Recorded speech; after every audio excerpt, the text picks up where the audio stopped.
Next morning, there were 2,000 armed men scattered throughout the palm trees at Al Fayoum. Before the sun had reached its high point, 500 tribesmen appeared on the horizon. The mounted troops entered the oasis from the north. It appeared to be a peaceful expedition, but they all carried arms hidden in their robes. When they reached the white tent at the center of Al Fayoum, they withdrew their scimitars and rifles and they attacked an empty tent. The men of the oasis surrounded the horsemen from the desert, and within half an hour all but one of the intruders were dead. The children had been kept at the other side of a grove of palm trees and saw nothing of what had happened. The women had remained in their tents praying for the safe keeping of their husbands, and saw nothing of the battle either. Were it not for the bodies there on the ground, it would have appeared to be a normal day at the oasis.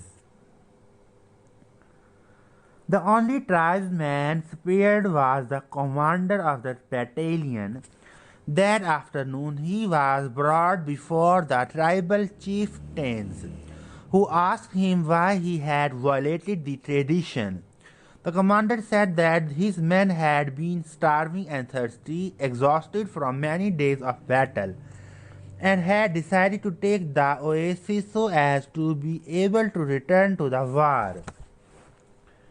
The tribal chieftain said that he felt sorry for the tribesmen, but that the tradition was sacred. He condemned the commander to death without honor rather than being killed by a blade or a bullet. He was hanged from a dead palm tree, where his body twisted in the desert wind.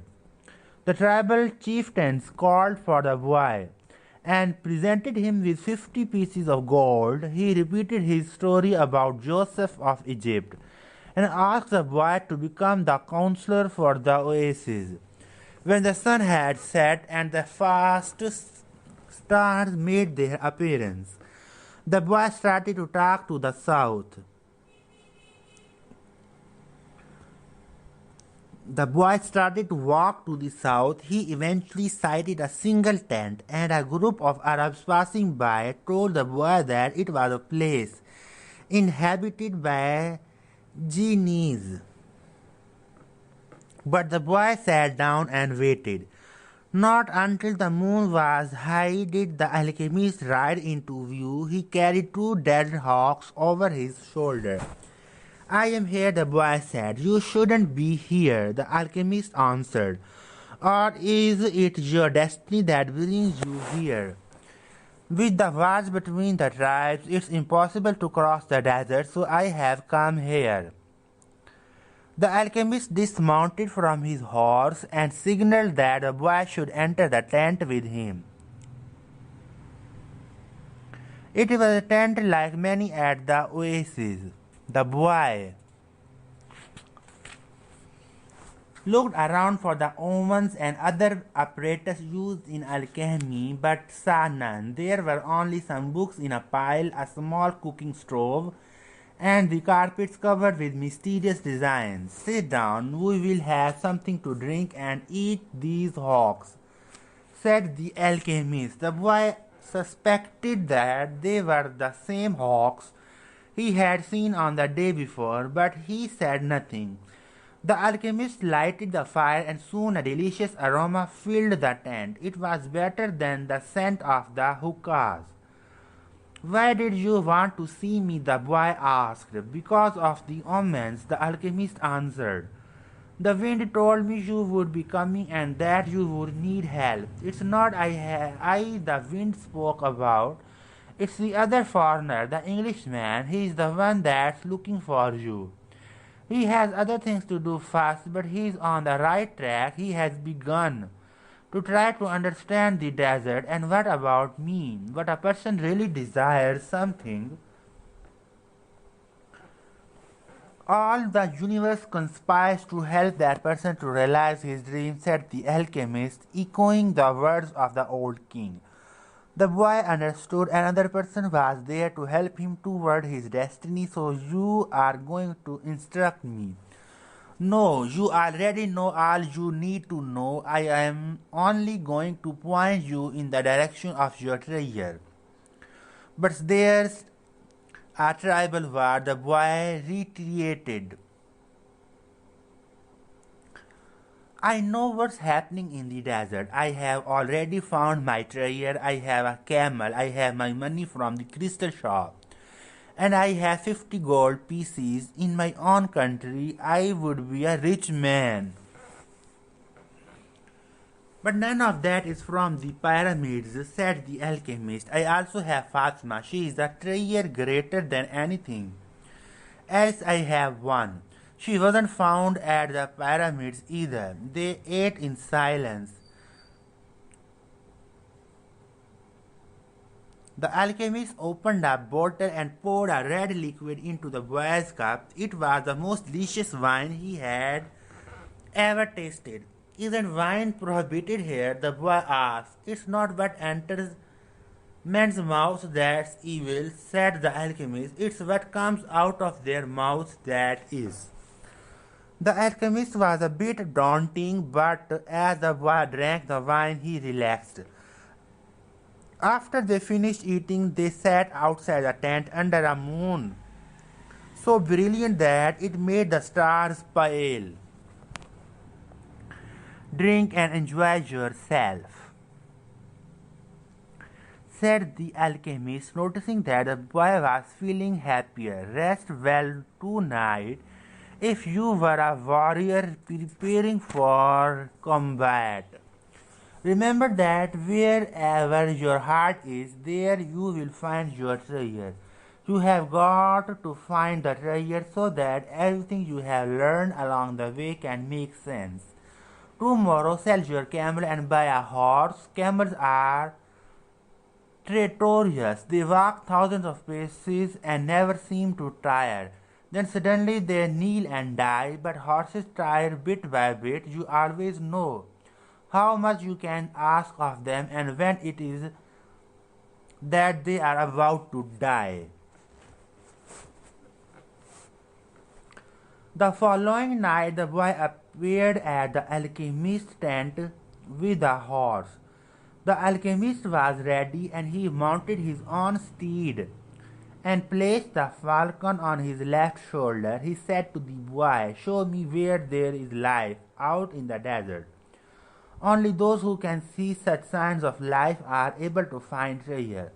They began to ride out over the sands with the moon lightening their way. I don't know if I will be able to find life in the desert.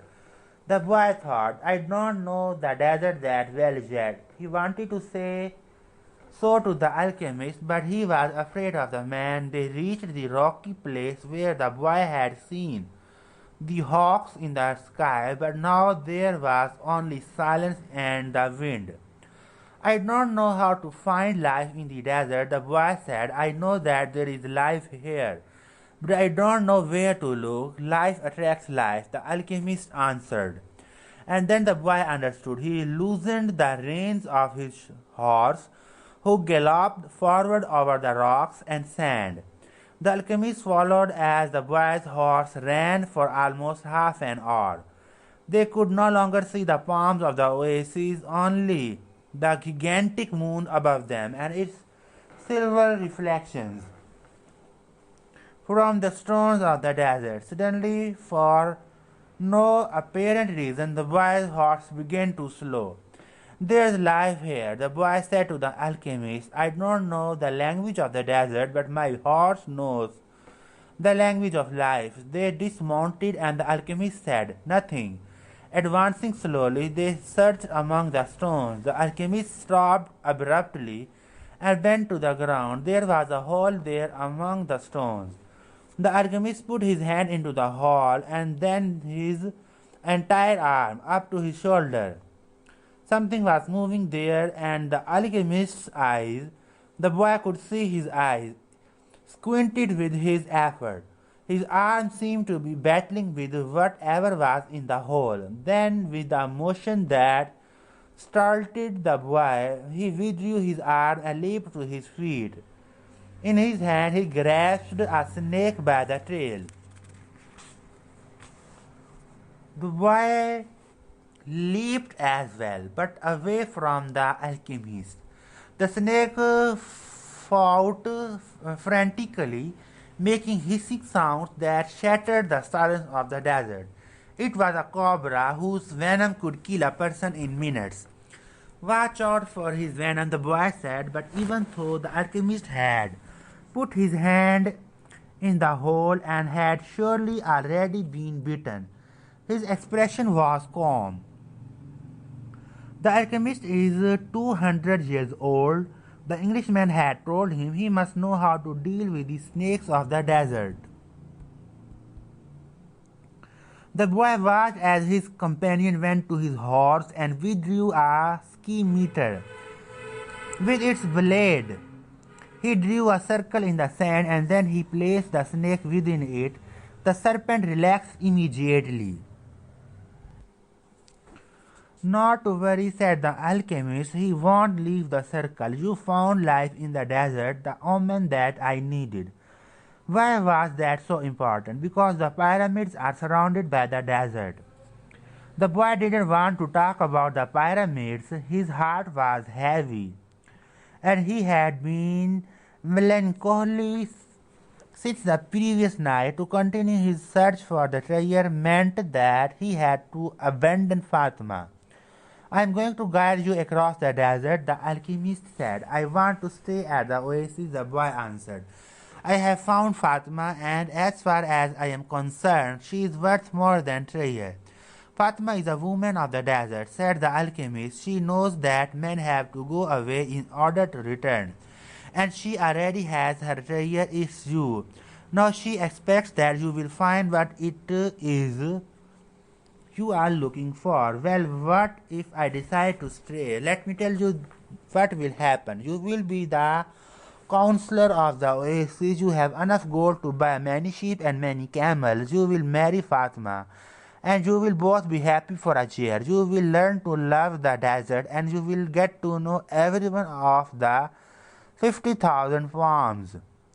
You will watch them as they grow, demonstrating how the world is always changing, and you will get better and better at understanding omens, because the desert is the best teacher there is.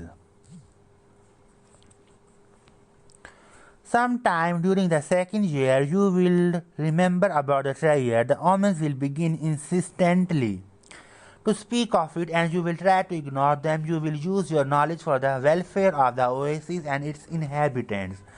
The tribal chieftains will appreciate what you do, and your camels will bring you wealth and power. During the third year, the omens will continue to speak of your treasure and your destiny. You will walk around night after night at the oasis, and Fatima will be unhappy because she will feel it was she who interrupted your quest. But you will love her, and she will return your love. You will remember that she never asked you to stay, because a woman of the desert knows that she must await her man. So you won't blame her, but many times you will walk the sands of the desert, thinking that maybe you could have left, that you could have trusted more in your love for Fatima, because what kept you at the oasis was your own fear that you might never come back. At that point, the omens will tell you that your treasure is buried forever. Then sometime during the fourth year, the omens will abandon you because you have stopped listening to them. The tribal chieftains will see that, and you will be dismissed from your position as counselor. But then you will be a rich merchant with many camels and a great deal of merchandise. You will spend the rest of your days knowing that you didn't pursue your destiny, that now it's too late. You must understand that love never keeps a man from pursuing his destiny if he abandons that pursuit. It's because it wasn't true love, the true love that speaks the language of the world. The alchemist erased the circle in the sand, and the snake slithered away among the rocks. The boy remembered the crystal merchant who had always wanted to go to Mecca, and the Englishman in search of the alchemist. He thought of the woman who had trusted in the desert, and he looked out over the desert that had brought him to the woman he loved. They mounted their horses, and this time it was the boy who followed the alchemist back to the oasis. The wind brought the sounds of the oasis to them, and the boy tried to hear Fatma's voice. But that night, as he had watched the cobra within the circle, the strange horseman with the falcon on his shoulder had spoken of love and treasure, of the woman of the desert, and of his destiny.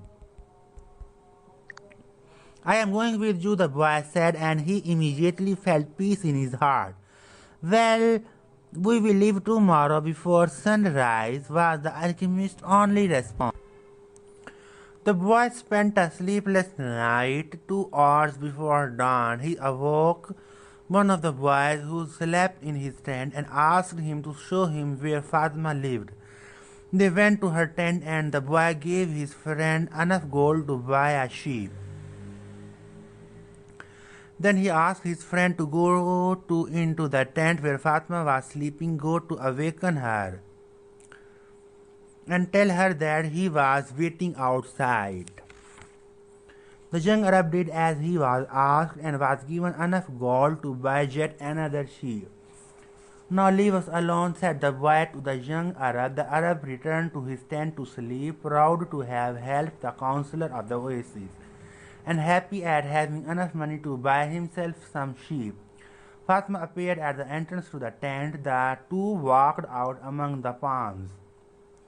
The boy knew that it was a violation of the tradition, but that didn't matter to him now. I am going away, he said, and I want you to know that I am coming back. I love you because. Don't say anything, Fatima interrupted. One is loved because one is loved. No reason is needed for loving, but the boy continued. I had a dream and I met with a king. I sold crystal and I crossed the desert, and because the tribes declared war, I went to the well seeking the alchemist. So I love you because the entire universe conspired to help me find you. The two embraced. It was the first time either had touched the other. I will be back, the boy said. Before this, I always looked to the desert with longing, said Fatima. Now it will be with hope. My father went away one day, but he returned to my mother, and he has always come back since then. They said nothing else. They walked a bit farther among the palms, and then the boy left her at the entrance to her tent. I will return just as your father come back to your mother, he said. He saw the fact that Fatma's eyes were filled with tears. You are crying? I am a woman of the desert, she said, averting her face, but above all, I am a woman. Fatma went back to her tent, and when daylight came, she went out to do the chores she had done for years. But everything had changed. The boy was no longer at the oasis, and the oasis would never again have the same meaning it had had only yesterday. It would no longer be a place with 50,000 palm trees and 3,000 wells, where the pilgrims relieved at the end of their long journeys. From that day on, the oasis would be an empty place for her. From that day on, it was the desert that would be important. She would look to it every day and would try to guess which star the boy was following in search of his treasure. She would have to send her kisses on the wind, hoping that the wind would touch the boy's face and would tell him that she was alive, that she was waiting for him. A woman awaiting a courageous man in search of his treasure. From that day on, the desert would represent only one thing to her, the hope of his return. Don't think about what you have left behind, the alchemist said to the boy as they began to ride across the sands of the desert. Everything is written in the soul of the world, and there it will stay forever. Men dream more about coming home than about leaving, the boy said. He was already reaccustomed to desert silence. If what one finds is made of pure matter, it will never spoil, and one can always come back. If what you had found was only a moment of light, like the explosion of a star, you would find nothing on your return. The man was speaking the language of alchemy, but the boy knew that he was referring to Fatima. It was difficult not to think about what he had left behind. The desert, with its endless monotony, put him to dreaming. The boy could still see the palm trees, the wells, and the face of the woman he loved. He could see the Englishman at his experiments and the camel driver who was a teacher without realizing it. Maybe the alchemist has never been in love, the boy thought. The alchemist rode in front with the falcon on his shoulder. The bird knew the language of the desert well, and whenever they stopped, he flew off in search of game. On the first day, he returned with a rabbit, and on the second, with two birds. At night, they spread their sleeping gear and kept their fires hidden. The desert nights were cold and were becoming darker and darker as the phases of the moon passed.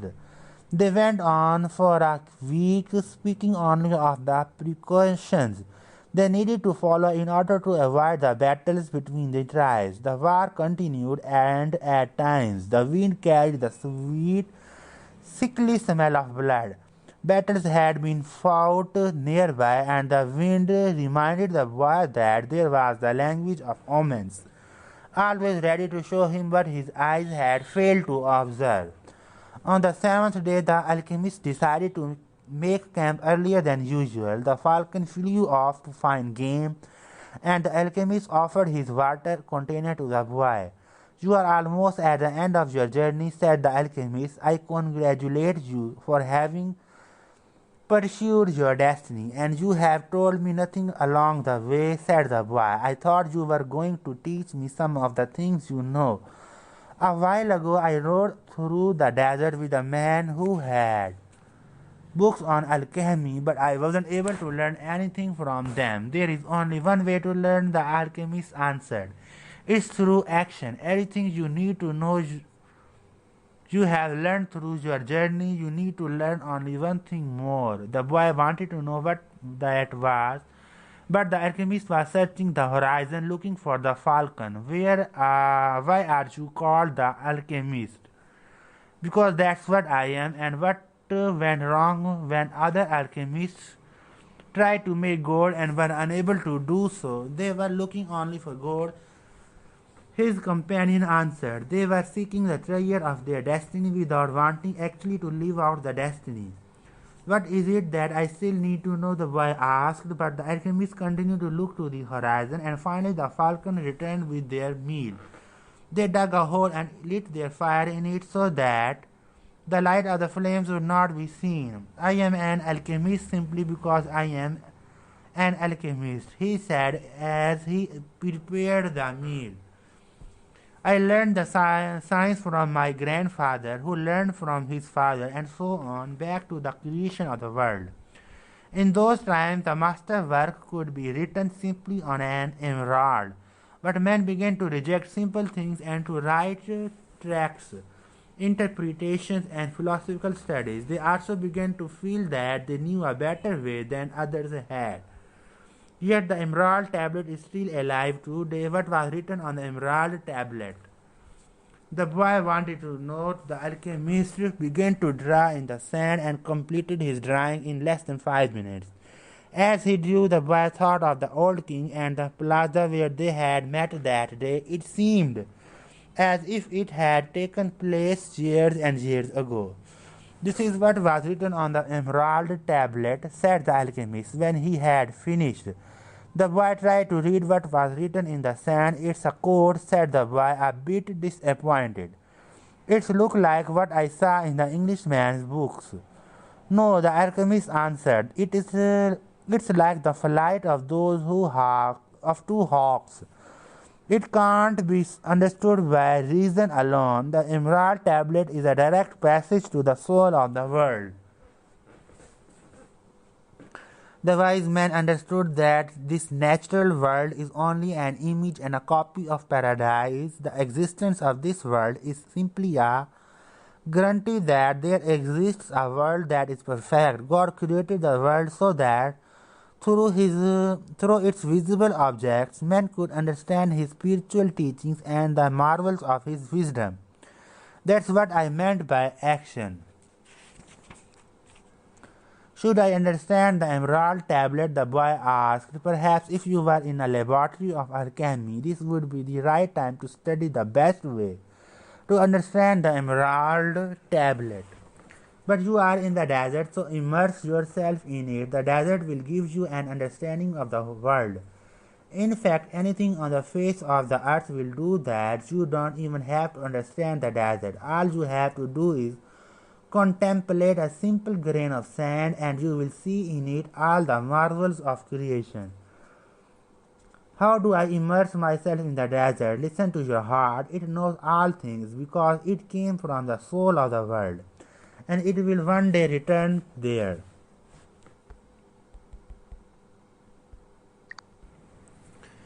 They crossed the desert for another 2 days in silence. The alchemist had become much more cautious because they were approaching the area where the most violent battles were being waged.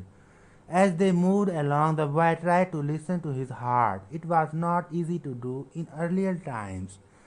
His heart had always been ready to tell its story. But lately that wasn't true. There had been times when his heart spent hours telling of its sadness, and at other times it became so emotional over the desert sunrise that the boy had to hide his tears. His heart beat fastest when it spoke to the boy of treasure, and moved more slowly when the boy stared entranced at the endless horizons of the desert. But his heart was never quiet. Even when the boy and the alchemist had fallen into silence. Why do we have to listen to our hearts? The boy asked when they had made camp that day. Because wherever your heart is, that is where you will find your treasure. But my heart is agitated, the boy said. It has its dreams, it gets emotional, and it becomes passionate over a woman of the desert. It asks things of me, and it keeps me from sleeping many nights when I am thinking about her. Well, that's good. Your heart is alive. Keep listening to what it has to say. During the next 3 days, the two travelers passed by a number of armed tribesmen and saw others on the horizon. The boy's heart began to speak of fear. It told him stories it had heard from the soul of the world, stories of men who sought to find their treasure and never succeeded. Sometimes it frightened the boy with the idea that he might not find his treasure or that he might die there in the desert. At other times, it told the story that it was satisfied. It had found love and riches. My heart is a traitor, the boy said to the alchemist when they had paused to rest the horses. It doesn't want me to go on. That makes sense, the alchemist answered. Naturally, it's afraid that in pursuing your dream you might lose everything you have won. Well, then why should I listen to my heart? Because you will never again be able to keep it quiet. Even if you pretend not to have heard about it, what it tells you, it will always be there inside you, reaping to you what you are thinking about life and about the world. You mean I should listen even if it's treasonous. Treason is a blow that comes unexpectedly. If you know your heart well, it will never be able to do that to you because you will know its dreams and wishes and will know how to deal with them. You will never be able to escape from your heart, so it's better to listen to what it has to say that way. You will never have to fear an unanticipated blow. The boy continued to listen to his heart as they crossed the desert. He came to understand its dodges and tricks and to accept it as it was. He lost his fear and forgot about his need to go back to the oasis because one afternoon his heart told him that it was happy. Even though I complained sometimes, it said, it's because I am the heart of a person and people's hearts are that way. People are afraid to pursue their most important dreams because they feel that they don't deserve them or that they will be unable to achieve them. With their hearts become fearful, thinking of loved ones who go away forever or of moments that could have been good but were not, or of treasures that might have been found but were forever hidden in the sands. Because when these things happen, we suffer terribly. My heart is afraid that it will have to suffer, the boy told the alchemist one night as they looked up at the moonless sky. Tell your heart that the fear of suffering is worse than the suffering itself, and that no heart has ever suffered when it goes in search of its dreams. Because every second of the search is a second's encounter with God and with eternity. Every second of the search is an encounter with God, the boy told his heart, when I have been truly searching for my treasure. Every day has been luminous, because I have known that every hour was a part of the dream, that I would find it. When I have been truly searching for my treasure, I have discovered things along the way that I never would have seen had I not had the courage to try things that seemed impossible for a shepherd to achieve. So his heart was quiet for an entire afternoon. That night the boy slept deeply, and when he awoke, his heart began to tell him things that came from the soul of the world. It said that all people who are happy have God within them, and that happiness could be found in a grain of sand from the desert, and the alchemist had said, because a grain of sand is a movement of creation and the universe has taken billions of years to create it, everyone on earth has a treasure that awaits him, his heart said. We people's hearts seldom say much about those treasures because people no longer want to go in search of them. We speak of them only to children. Later, we simply let life proceed in its own direction toward its own life, towards its own fate. But unfortunately, very few follow the path laid out for them, the path to their destinies and to happiness. Most people see the world as a threatening place, and because they do, the world turns out indeed to be a threatening place. So we, their hearts, speak more and more softly. We never stop speaking out, but we begin to hope that our words won't be heard. We don't want people to suffer because they don't follow their hearts. Why don't people's hearts tell them to continue to follow their dreams? The boy asked the alchemist. Because that's what makes a heart suffer most, and hearts don't like to suffer. From then on, the boy understood his heart. He asked it, please, never to stop speaking to him. He asked that when he wandered far from his dreams, his heart pressed him and sounded the alarm. The boy swore that every time he heard the alarm, he would heed its message. That night he told all of this to the alchemist, and the alchemist understood that the boy's heart had returned to the soul of the world. So what should I do now? The boy asked. Continue in the direction of the pyramid, said the alchemist, and continue to pay heed to the omens. Your heart is still capable of showing you where the treasure is. Is that the one thing I still needed to know? No, the alchemist answered. What you still need to know is this. Before a dream is realized, the soul of the world tests everything that was learned along the way. It does this not because it is evil, but so that we can, in addition to realizing our dreams, master the lessons we have learned as we have moved toward that dream.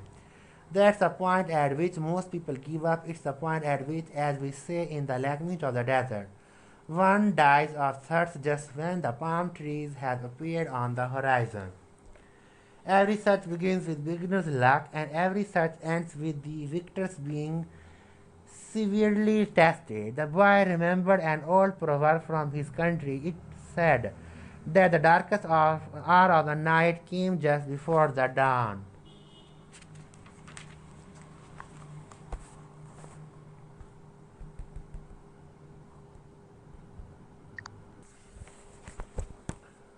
On the following day, the first clear sign of danger appeared.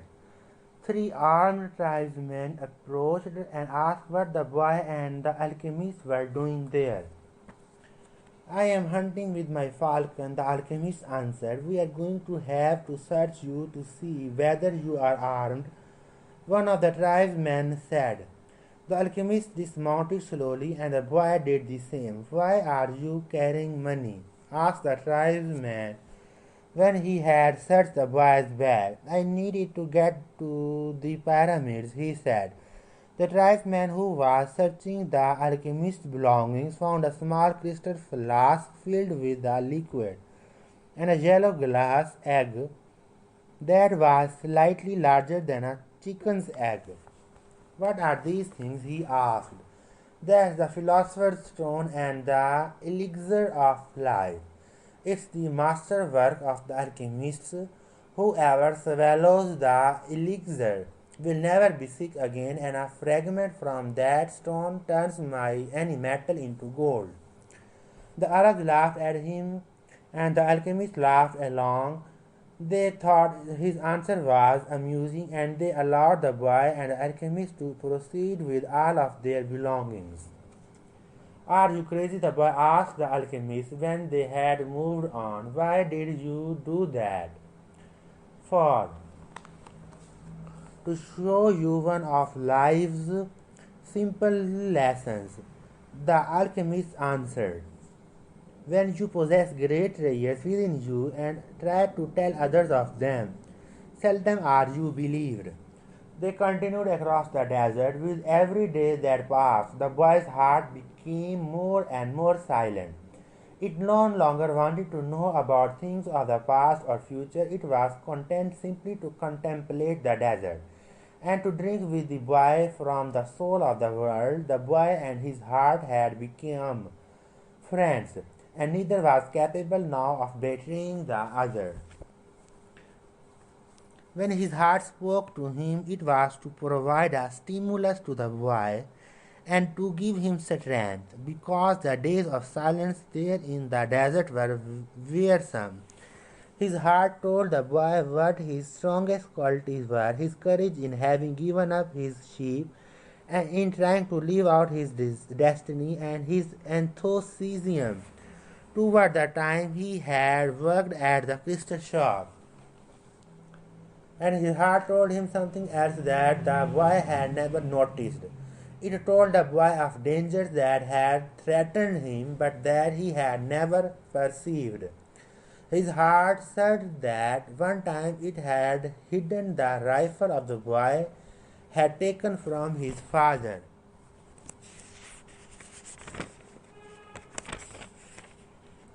You already know, because of the possibility that the boy might wound himself. and it reminded the boy of the day when he had been ill and vomiting out in the fields, after which he had fallen into a deep sleep. There had been two thieves farther ahead who were planning to steal the boy's sheep and murder him, but since the boy hadn't passed by, they had decided to move on, thinking that he had changed his route. Does a man's heart always help him? The boy asked the merchant.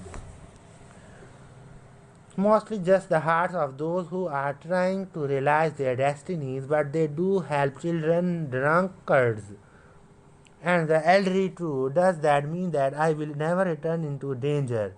It means only that the heart does what it can, the alchemist said. One afternoon they passed by the encampment of one of the tribes. At each corner of the camp were Arabs garbed in beautiful white robes with arms at the ready. The men were smoking their hookahs and trading stories from the battlefield. No one paid any attention to the two travelers. There is no danger, the boy said when they had moved on past the encampment. The alchemist sounded angry. Trust in your heart, but never forget that you are in the desert. When men are at war with one another, the soul of the world can hear the screams of battle. No one fails to suffer the consequences of everything under the sun. All things are one, the boy thought, and then, as if the desert wanted to demonstrate that the alchemist was right, two horsemen appeared from behind the travelers. You can't go any further, one of them said. You are in the area where the tribes are at war. I am not going very far, the alchemist answered, looking straight into the eyes of the horsemen. They were silent for a moment and then agreed that the boy and the alchemist could move along. The boy watched the exchange with fascination. You dominated those horsemen with the way you looked at them, he said. Your eyes show the strength of your soul, and answered the alchemist. That's true, the boy thought. He had noticed that in the midst of the multitude of armed men back at the encampment, there had been one who stared fixedly at the two. He had been so far away that his face wasn't even visible, but the boy was certain that he had been looking at them. Finally, when they had crossed the mountain range that extended along the entire horizon, the alchemist said that they were only 2 days from the pyramids. If we are going to go our separate ways soon, the boy said, then teach me about alchemy.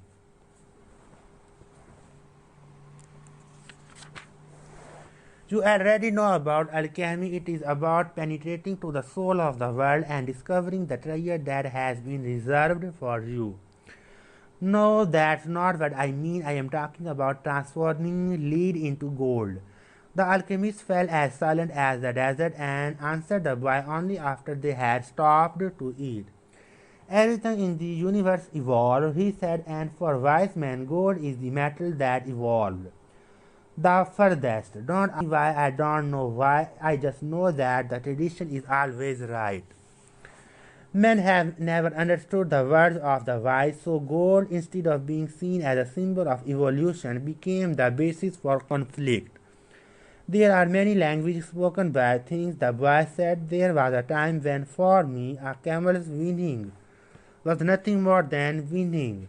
Then it became a signal of danger, and finally it became just a whinny again, but then he stopped. The alchemist probably already knew all that. I have known true alchemists. The alchemists continued. They locked themselves in their laboratories and tried to evolve as gold had. And they found the philosophers strong because they understood that when something evolves, everything around that thing evolves as well.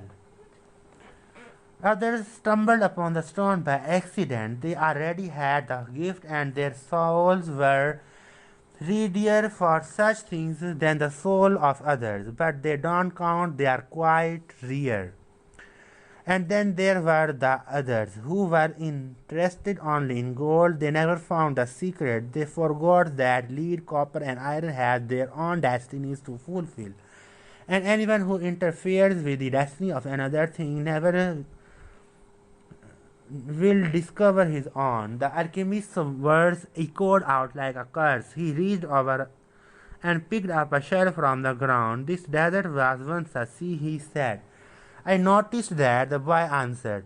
The alchemist told the boy to place the shell over his ear. He had done that many times when he was a child and had heard the sound of the sea. The sea has lived on this shell because that's its destiny, and it will never cease doing so until the desert is once again covered by water. They mounted their horses and rode out in the direction of the pyramids of Egypt.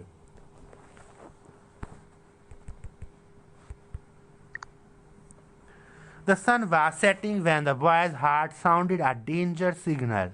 They were surrounded by gigantic dunes, and the boy looked at the alchemist to see whether he had sensed anything. But he appeared to be unaware of any danger. 5 minutes later, the boy saw two horsemen waiting ahead of them. Before he could say anything to the alchemist, the two horsemen had become 10, and then 100. And then they were everywhere in the dunes. They were tribesmen dressed in blue with black rings surrounding their turbans. Their faces were hidden behind blue veils with only their eyes showing. Even from a distance, their eyes conveyed the strength of their souls, and their eyes spoke of death. The two were taken to a nearby military camp. A soldier shoved the boy and the alchemist into a tent where the chief was holding a meeting with his staff. These are the spies, said one of the men. We are just travelers, the alchemist answered. You were seen at the enemy camp 3 days ago, and you were talking with one of the troops there. I am just a man who wanders the desert and knows the stars, said the alchemist. I have no information about troops or about the movement of the tribes. I was simply acting as a guide for my friend there. Who is your friend? The chief asked. An alchemist, said the alchemist.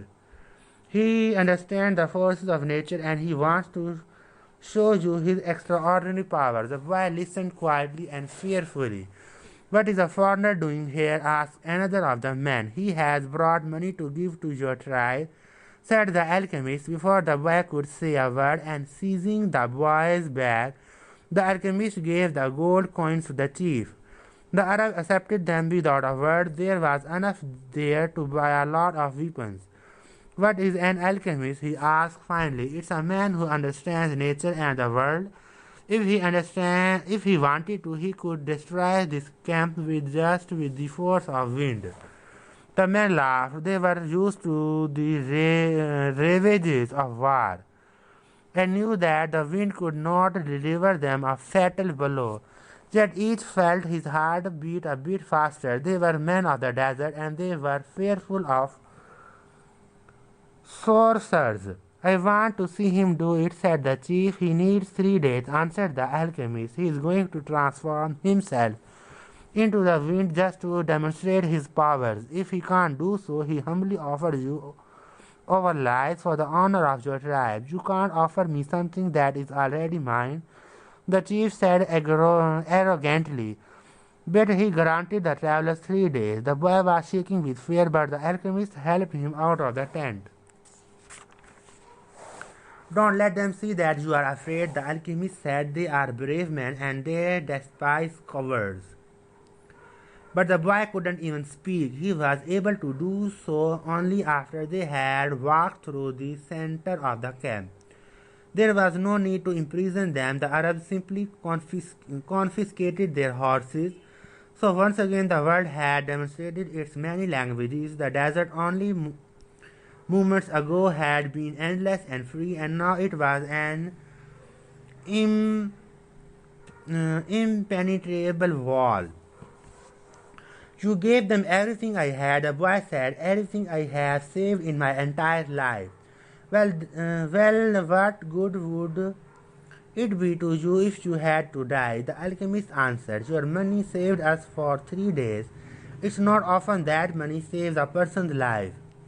But the boy was too frightened to listen to words of wisdom. He had no idea how he was going to transform himself into the wind. He wasn't an alchemist. The alchemist asked one of the soldiers for some tea and poured some on the boy's wrist. A wave of relief washed over him, and the alchemist muttered some words that the boy didn't understand. "Don't give in to your fears," said the alchemist in a strangely gentle voice. "If you do, you won't be able to talk to your heart." But I have no idea how to turn myself into the wind. But if a person is living out his destiny, he knows everything he needs to know. There is only one thing that makes a dream impossible to achieve: the fear of failure. I am not afraid of failing, it's just that I don't know how to turn myself into the wind. Well, you will have to learn. Your life depends on it. But what if I can't?